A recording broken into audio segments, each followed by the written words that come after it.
O mga kagwapings at ito at madaling araw na dito at pauwi na naman tayo. Ayan o, 3:21 at saka ano tawag doon, -21. Ayan o. Talagang madaling araw, napakalamig kaya yung outfit natin pag nakikita yung balot na balot kasi napakalamig talaga. Ayan, nag-snow pa din pero pauwi na. Galing tayo sa mga friends natin na syempre papasyalan mo pagka lang naman pag may time. Alam mo naman ang mga babae pagka tatawagan ka, oh babe, I have a headache, masakit yung katawan ko, ganyan. Syempre stress yan I need massage. Kailangan talaga yung ibig sabihin pagka yung mga tisay, hindi mo kailangan maging gwapong gwapo ka o napakayaman pero pagka nagustuhan ka niyan, talagang hanap-hanapin ka. Yan ang tanong ko, paano ba ma-obsess sa'yo ang mga tisay? Kasi ganito yan kahit napakagwapo mo, ang ganda ng sasakyan mo, nag-a-attract ka. Siyempre, attraction yun may sasakyan ka, mapera ka, may forma ka. Yung tipong celebrity ang dating mo, di ba? Yun, attraction na attract. Pero hindi siya nag-create ng emotional bonding. Yung emotional bonding, ito yung yung kasi pagka naghiwalay na kayo, attracted siya sa'yo dahil ang dating ng forma mo, laki ng katawan mo, nag-gym ka talagang antikas, may mga tattoo ka pa pero pag nakasama ka naman niya, sumampa ka, pumikit siya ng mata, pagdilat ng mata niya, tapos ka na at naghihilik na. So alam mo kasi sa totoo lang, ang mga babae talaga pagka lalo ng mga tisay, syempre body counts yan ang hinahanap talaga ng mga tisay, yung masasatisfy mo talaga sila pagdating sa kasi may pera din yan, magaganda, maraming options yan. Kaya kinakailangan talaga yung para hanap-hanapin ka, yung kahit maghiwalay kayo, maalala ka niya palagi.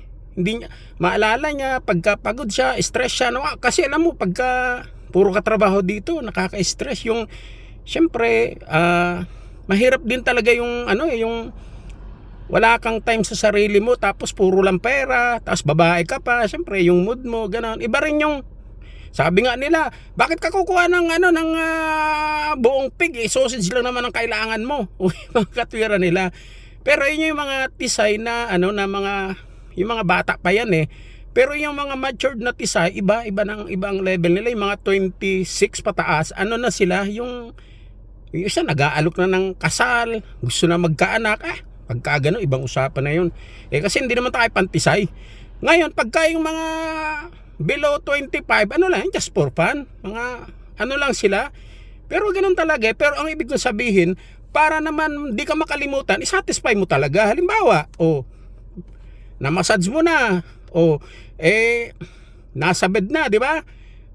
Magkikreate ka ng emotional bonding. Paano ka magkikreate ng emotional bonding? Kinakailangan may maalala kasi daming naging jowa niyan, dami nang nakakatabi niyan ikaw yung talagang nasatisfy mo siya, bigyan mo talaga ng orgasm para hindi kanya kasi maraming babae hindi nakatikim ng orgasm.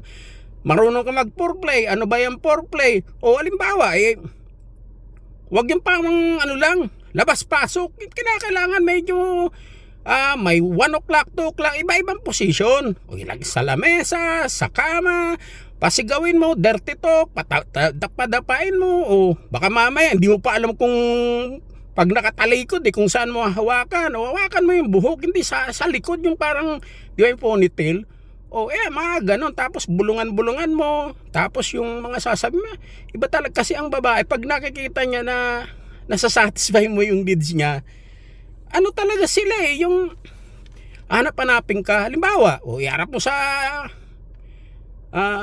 mirror, yung gano'n, yung salamin. Nakikita niya yung ginagawa niya. Yun. Yung, saka hindi ka pala tanong. Yung ikaw ang maglilid talaga. Pagka gano'n, saka wag ka nagmamadali. Sabi nga 45 minutes, ano pa lang yun, warm up Pagka hindi yung nakarami ka ng labas, hindi gano'n yun. Kinakailangan, isasatisfy mo siya. Pero at the same time, habang sinasatisfy mo rin siya, isasatisfy mo rin yung gusto mo, yung gawin mo ang gusto mo. Magalit siya bahala sa buhay niya, nasatisfy siya, kailangan masatisfy ka rin, hindi yung puro siya lang. Halimbawa ang gusto mo naman patayo, O gusto mo iba-ibang posisyon, o di kawin mo. O kung ayaw yan, di wag. Kana tanong ng tanong. Kasi hindi naman niya sasabihin, o patayuin mo ako, o salames. Hindi ganun, hindi siya magtayo, hindi. Insecure yan mga babae, insecure yan, makakatawan yan akala mo naman, tinitingnan mo yung mga extra baggage, kahit ang gaganda na yan So ngayon, doon kanya maalala, pag wala ka na, doon kanya maalala.